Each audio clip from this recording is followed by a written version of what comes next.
Most features in Microsoft Office, including Word, are geared towards saving and sharing files online. This is done with OneDrive, which is an online storage space for your documents and files, so you can access them even when you're away from your computer. If you want to use OneDrive, make sure you're logged into Word with your Microsoft account.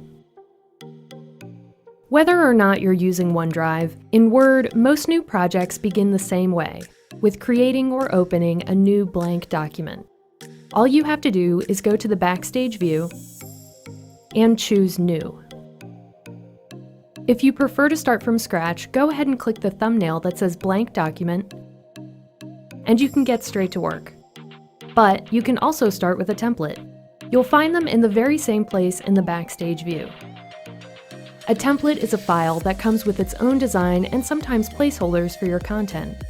They make it easy to create professional-looking documents without a lot of time and effort. You can browse the ones you see here, or you can search for something specific. If you see a template you like, just click to view a preview.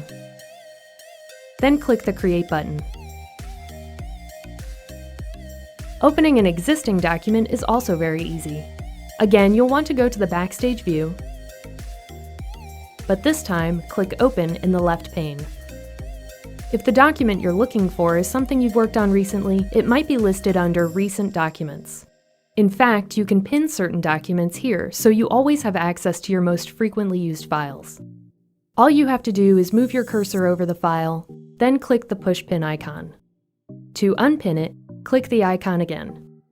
You can pin as many documents as you want. If the file you're looking for hasn't been opened recently, just look to the other options. For example, under OneDrive, you can access files that are saved online to your OneDrive account. Under This PC, you can access files that are saved locally. Or you can click Browse, then select the workbook you want. When you're ready, click Open, and the document will appear. Now you know how to create and open documents in Word.